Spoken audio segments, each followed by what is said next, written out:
Hola, escuela secundaria Charlton. Nos dispararon.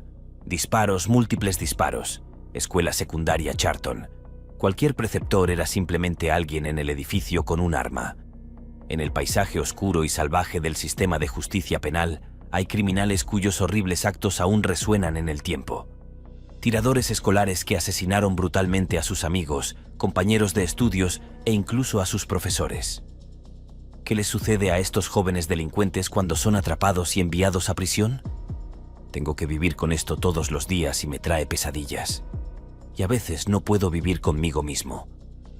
En este vídeo exploramos 10 tiradores escolares y los dramáticos cambios que sufren sus vidas tras las rejas. Número 1. Nicholas Cruz. Este asesino en masa se cobró la vida de 17 estudiantes de la escuela secundaria Marjory Stoneman Douglas en Florida, el tiroteo escolar más mortífero en la historia de Estados Unidos. Posteriormente fue declarado culpable y condenado a cadena perpetua sin libertad condicional. La historia nos lleva al día de San Valentín de 2018, cuando Nicholas Cruz, que entonces tenía 19 años, entró a la escuela secundaria con intenciones mortales. En 2017, el niño había sido expulsado de la escuela por motivos disciplinarios y, según la administración de la escuela, Cruz profirió algunas amenazas fuertes que aparentemente planeaba hacer realidad. Sus publicaciones en las redes sociales también eran bastante inquietantes, ya que a menudo hablaba de armas y de cómo quería tener una. Entonces, ese día de 2018, Cruz entró en su antigua escuela armado con un rifle semiautomático deportivo Mil P15 y una sed de sangre que no podía saciar sin remordimiento. Los equipos desfilaron por la escuela y dispararon a cualquiera que estuviera a la vista. A medida que el caos se extendía y los estudiantes inocentes esperaban ayuda, parecieron pasar siglos antes de que llegara. Cuando el humo se disipó ese día, 17 personas habían muerto, incluidos estudiantes y personal, y otras 17 tenían diversos grados de lesiones. Después de que dejó de disparar, Cruz dejó caer su rifle en el último piso del edificio y huyó de la escena mezclados con los estudiantes que huían. Posteriormente fue arrestado y acusado de asesinato en primer grado e intento de asesinato. Número 2. T.J. Lane. Este es Thomas Michael Lane, el chico de 17 años responsable del tiroteo en la escuela secundaria Charlton en 2012. En la mañana del 27 de febrero de 2012, Lane abrió fuego dentro de la cafetería de la escuela, cobrando la vida de 3 estudiantes e hiriendo a otros 3. Cuando entró al edificio ese fatídico día, su vista estaba puesta en un estudiante al que consideraba su rival romántico, pero desafortunadamente, su ataque asesino se cobró la vida de otros estudiantes inocentes. Una mirada a la vida de Lane revela una infancia infeliz. El padre de Lane, Thomas Michael Lane Jr., entraba y salía de prisión, y todo se debía a su historial de violencia contra las mujeres, especialmente la madre de Lane, quien también fue arrestada un par de veces por violencia doméstica. Según quienes fueron a la escuela con Lane, lo describieron como un adolescente reservado, amable y relativamente normal. Sin embargo, algunos estudiantes recuerdan haber visto a veces esta mirada oscura e inquietante en sus ojos. Apenas 2 meses antes del tiroteo, Lane dejó una publicación inquietante en su cuenta de Facebook que decía: «Soy la muerte, y tú siempre has sido un idiota. Ahora siente la muerte no solo burlándose de ti, no solo acechándote, sino dentro de ti». Desafortunadamente, nadie prestó mucha atención a la publicación, aunque la mayoría de sus compañeros admitieron más tarde que los asustó un poco. La pesadilla finalmente se desarrolló alrededor de las 7:20 de la mañana de ese fatídico día. Lane irrumpió en la cafetería donde muchos estudiantes estaban reunidos antes de clase y luego abrió fuego.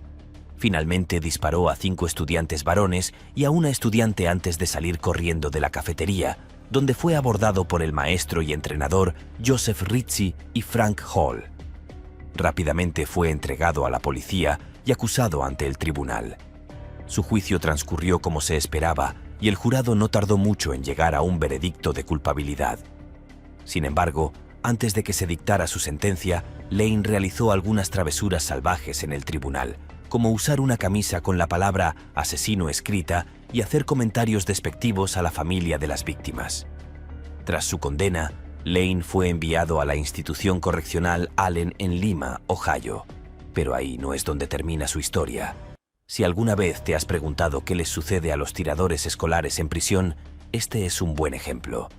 Dentro de los límites de la prisión, Lane demostró ser más que un simple niño con problemas de la escuela, ya que participó en varios actos de violencia tanto hacia los oficiales como hacia sus compañeros de prisión. Debido a esto, los informes dicen que ha sido descubierto al menos 7 veces por comportamientos que van desde la automutilación hasta orinar en las paredes y negarse a realizar las tareas asignadas. Luego, el 11 de septiembre de 2014, Lane ideó un plan para escapar de la prisión junto con otros 2 reclusos. El plan era bastante atrevido, pero su libertad no duró mucho. Tan pronto como la noticia de su fuga llegó a las ondas, la escuela secundaria Chardon cerró instantáneamente sus puertas por preocupación por la seguridad de los niños. Afortunadamente, Lane y los demás reclusos fueron capturados en solo 24 horas y se restableció la normalidad en la sociedad. Actualmente cumple el resto de su condena en la institución correccional Warren en Youngstown, Ohio, una prisión de máxima seguridad donde sus privilegios se han reducido al mínimo y su afinidad por el caos finalmente se ha visto restringida. La herida que dejó en la comunidad y en Estados Unidos en su conjunto sigue sin sanar. Pero afortunadamente, la justicia fue bien hecha y Lane nunca verá el exterior del muro de una prisión por el resto de su vida. Número 3. Jesse Osborne. El 13 de noviembre de 2019, Jesse Osborne, de 14 años, fue sentenciado a cadena perpetua sin posibilidad de libertad condicional por sus horribles crímenes cometidos 3 años antes. 28 de septiembre de 2016 en Townville, Carolina del Sur. Jesse Osborne entró en la escuela primaria de Townville con el asesinato en mente, y cuando terminó con su malvado plan, se habían perdido varias vidas inocentes, incluida la de su propio padre. Pero luego lo expulsaron en la escuela secundaria por traer un hacha y un machete a la escuela meses antes del tiroteo. También se cree que el joven era parte de un grupo de chat en línea obsesionado con los tiroteos masivos y algunos de los miembros alentaron a Osborne a provocar un alboroto sangriento. El día del tiroteo, Osborne chocó contra la cerca de la escuela primaria de Townsville en una camioneta negra. Estaba armado con una pistola calibre 40, la cual comenzó a disparar al aire apenas salió. Mientras gritaba repetidamente, «Odio mi vida», Osborne saltó la pared y comenzó a disparar contra los estudiantes en el patio de recreo. Pero afortunadamente su arma se atascó después de disparar durante solo 12 segundos y finalmente fue detenido. Durante el interrogatorio, Osborne reveló que tiró su arma y su chaleco después de darse cuenta de que iría al infierno por lo que había hecho, por lo que llamó a sus abuelos para confesar antes de disparar en la escuela. El joven también había asesinado a su padre a sangre fría y su cuerpo finalmente fue encontrado tirado en la casa familiar. Aunque inicialmente fue juzgado como menor, el juez Edgar H. Long, a cargo del caso, decidió en febrero de 2018 que el entonces de 15 años sería juzgado como adulto. Posteriormente fue acusado de 2 cargos de asesinato, 3 cargos de intento de asesinato y 5 cargos de posesión de un arma. El 7 de septiembre de 2018, Osborne se declaró inocente de todos los cargos ante un juez de la Corte Suprema de Carolina del Sur.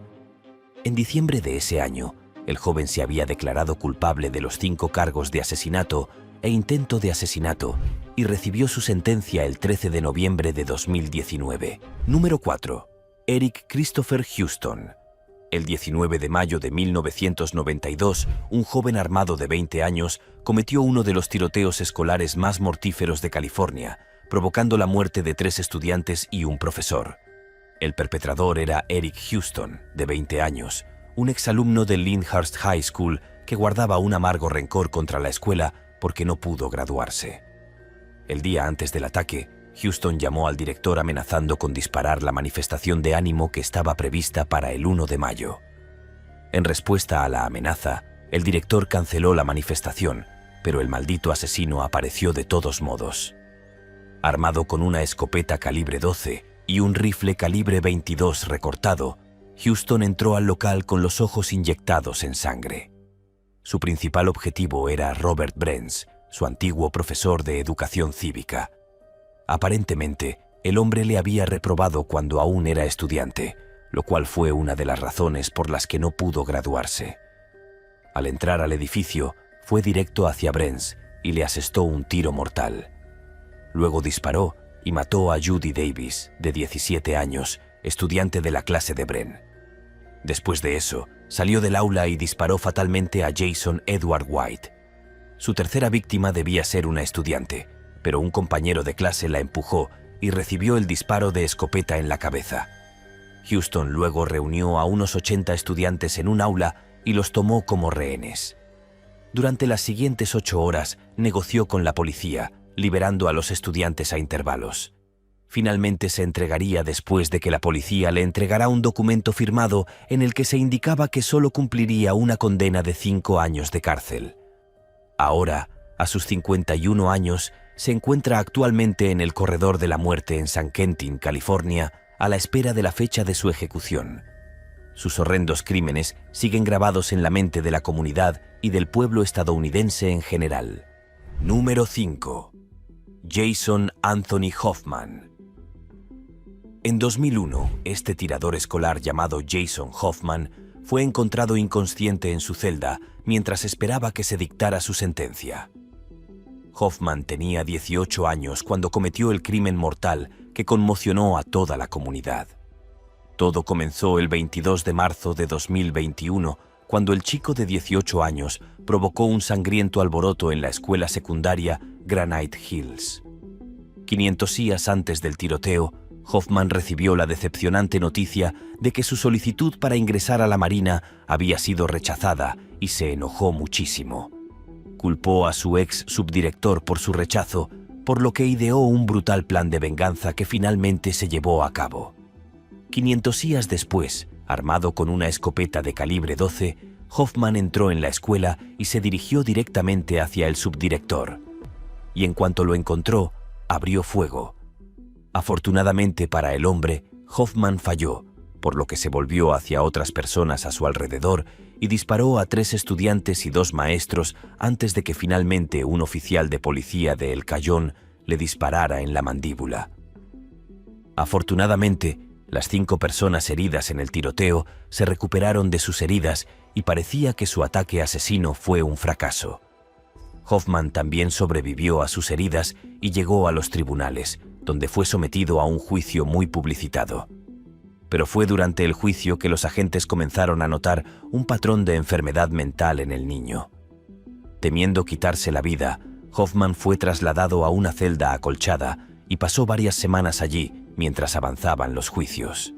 Sin embargo, después de un tiempo, un médico autorizó su regreso a una celda normal. Y fue entonces cuando las cosas dieron un giro inesperado. Ese fatídico día del 30 de octubre de 2001, Jason Anthony Hoffman fue encontrado muerto en su celda. El joven asesino se ahorcó enrollando tiras de sábanas alrededor de la rejilla de un respiradero, evitando así una sentencia de 27 años a cadena perpetua. En su celda, los agentes encontraron una nota de una página llena de garabatos y malas palabras, pero ninguna referencia a quitarse la vida ni ningún remordimiento por el tiroteo. Número 6. Andrew Golden y Mitchell Johnson. El 24 de marzo de 1990. Andrew Golden, de 11 años, se asoció con su amigo Mitchell Johnson, de 13 años, para llevar a cabo el tiroteo en una escuela secundaria más mortífero en la historia de los Estados Unidos. La noche anterior, Golden y Johnson se prepararon para el horror que estaban a punto de desatar en la escuela, cargando una caravana Dodge que pertenece a la madre de Johnson con todo lo que necesitarán: suministros para acampar, bocadillos y 9 armas diferentes, junto con 2000 balas de municiones, todas las cuales fueron robadas de la casa del abuelo de Golden. A la mañana siguiente, los 2 niños condujeron hasta la escuela secundaria del lado oeste con su artillería pesada y llegaron tarde para perder el autobús deliberadamente. Alrededor de las 12:30 p.m. Durante el comienzo del quinto período, Golden activó la alarma de incendio, lo que provocó que los estudiantes se apresuraron a ponerse a salvo, mientras Johnson llevaba las armas al bosque fuera de la escuela. Luego, Golden volvió corriendo para encontrarse con su compañero y recuperar sus armas. Tan pronto como los niños y los profesores salieron de la escuela, los dos niños aparecieron de repente en el lugar y comenzaron a disparar esporádicamente. Al principio hubo confusión entre los estudiantes que pensaban que todo era falso. Pero a medida que el derramamiento de sangre aumentó, se dieron cuenta de que esto era muy real y se produjo el pánico. Los dos chicos acabaron cobrándose la vida de 4 estudiantes y un profesor, hiriendo a otros 9 estudiantes y un profesor. Afortunadamente, los 10 heridos sobrevivieron a sus heridas, uno de los cuales era en realidad el primo de Golden, Tristan McGowan. Después del tiroteo, Golden y Johnson intentaron escapar a su camioneta, pero posteriormente fueron capturados por la policía. Durante las investigaciones, se reveló que los niños habían planeado huir después, ya que tenían todo listo, desde comida hasta sacos de dormir e incluso equipo de supervivencia. Debido a su edad, los dos fueron acusados como menores y tras ser declarados culpables de 5 cargos de asesinato, fueron condenados a reclusión hasta cumplir los 21 años, cuando se les impondría la pena máxima. Sin embargo, los dos niños encontraron misericordia y mostraron signos de rehabilitación durante su estancia tras las rejas. Entonces, el 11 de agosto de 2005, Johnson fue liberado de la institución correccional federal en Memphis en su cumpleaños número 21. Golden, por otro lado, fue liberado el 25 de mayo de 2007, cuando también cumplía 21 años. Pasó solo 9 años tras las rejas. La sentencia indulgente provocó la condena de las familias de las víctimas, que creían que los perpetradores deberían haber sido procesados con todo el peso de la ley, ya que el tiroteo fue premeditado. Pero, aunque Golden salió con vida de la prisión, finalmente perdió la vida en 2019 durante un sangriento accidente automovilístico en la autopista 167 cerca de Cave City. Hasta su muerte, e incluso después, el impacto de sus acciones nunca se desvaneció, y siempre será recordado como el niño de 11 años que disparó contra una escuela. Número 7. Charles Andrew Williams. Con solo 15 años, Charles Andrew Williams cometió un acto espantoso que conmocionó a su ciudad natal de Santee, California, un delito por el que actualmente cumple una 5ª condena de 50 años de prisión. Pero antes de que el derramamiento de sangre manchara los terrenos de la escuela, hubo muchas señales de alerta ignoradas que se habrían detectado si se hubiera prestado la atención adecuada. Semanas antes de grabar su nombre en el libro de tiradores escolares mortales, Williams se quejó ante el consejero escolar de que lo estaban acosando, pero no se hizo nada para frenarlo. También le mencionó al guardia de seguridad que iba a traer un arma a la escuela, pero nuevamente nadie lo tomó en serio. A medida que avanzaba el semestre, sus amigos llegaron a creer que Williams había alcanzado la cima y seguían hablando de que ya no quería vivir más. Todo esto se debía a su pequeño tamaño, lo que atraía mucho acoso, incluso por parte de aquellos dentro de su círculo. Entonces, después de soportar el acoso desenfrenado durante demasiado tiempo, decidió hacer algo al respecto.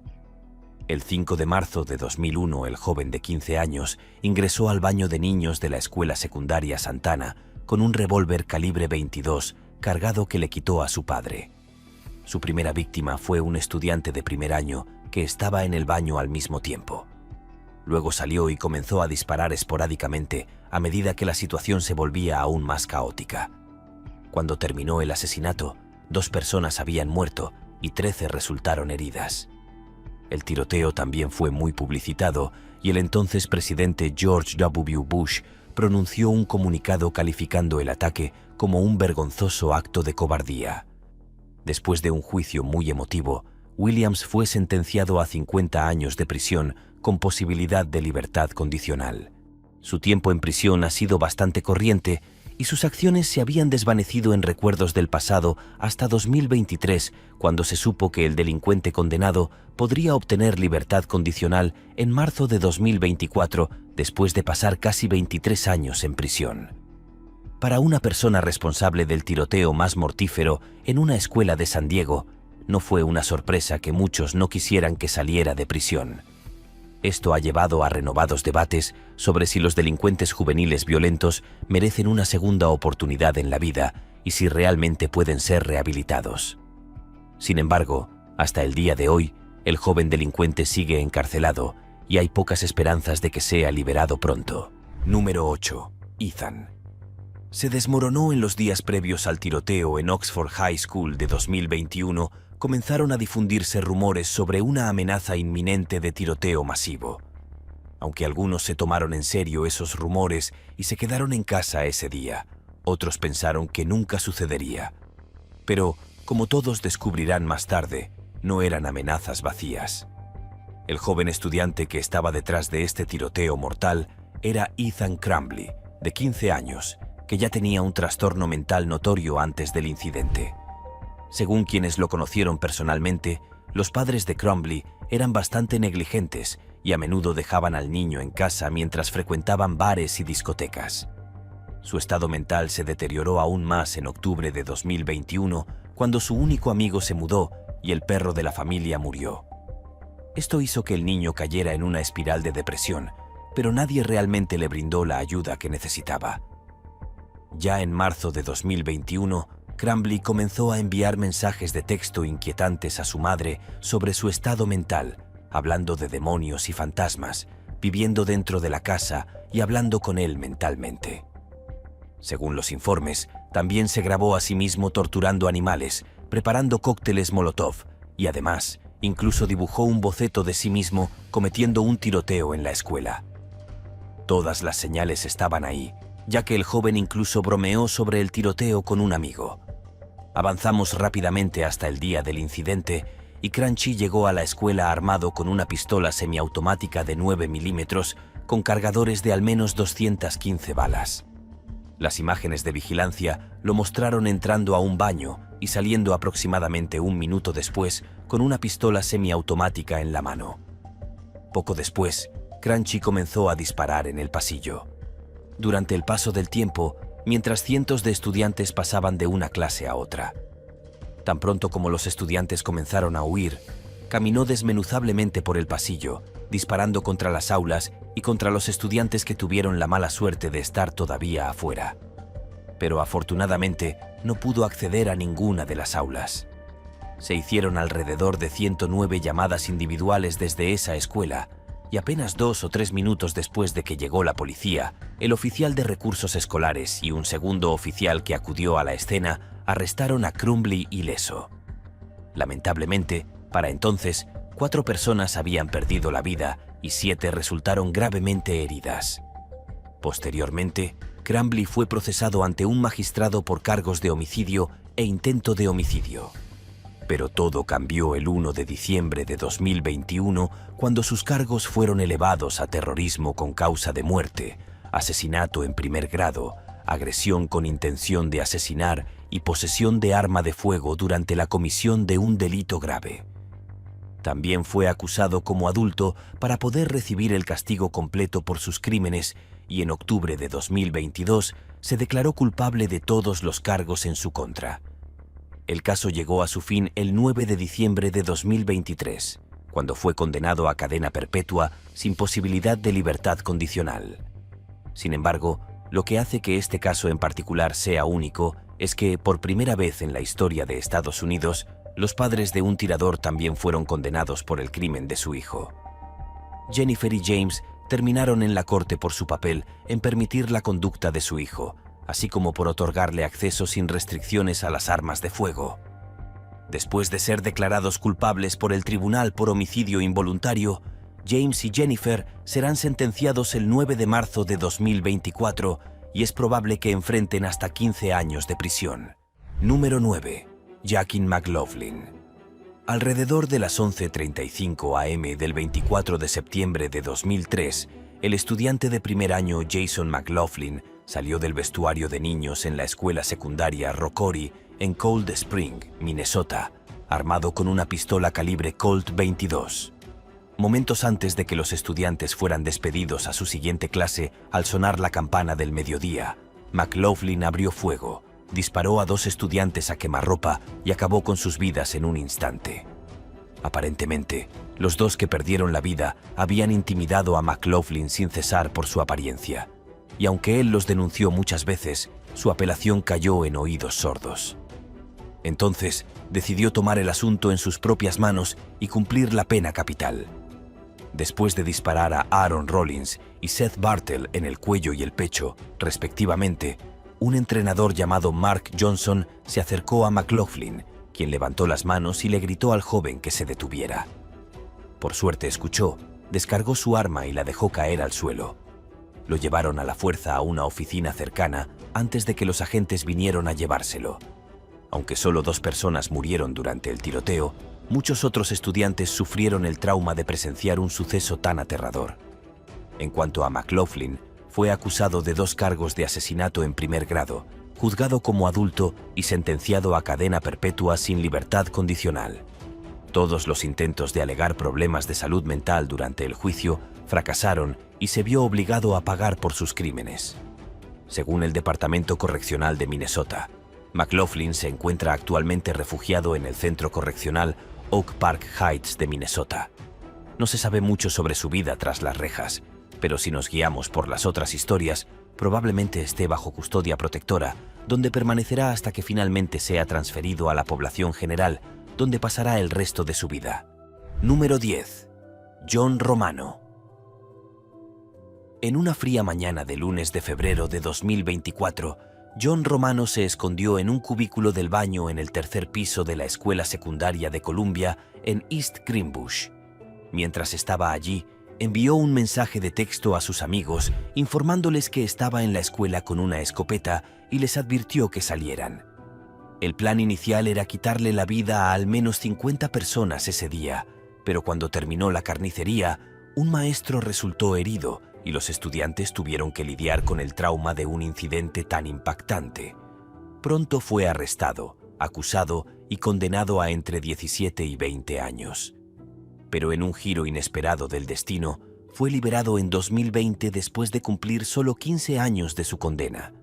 Pero aunque su experiencia en prisión no fue nada especial, eventualmente enfrentaría consecuencias amargas, pero no relacionadas una vez que saliera, como el 29 de agosto de 2022, cuando fue atacado mientras trabajaba en un refugio para personas sin hogar. Según cuenta la historia, Romano estaba atendiendo a un vagabundo cuando de repente las cosas tomaron un giro aterrador y el hombre lo atacó con una espada. Sus heridas fueron muy graves y tuvo que ser sometido a una cirugía urgente para volver a unir algunas extremidades. Por suerte para él, salió con vida. Desde entonces, Romano ha estado tratando de buscar la misericordia del público en general por sus crímenes, pero parece poco probable que alguna vez sea perdonado o aceptado nuevamente en la sociedad.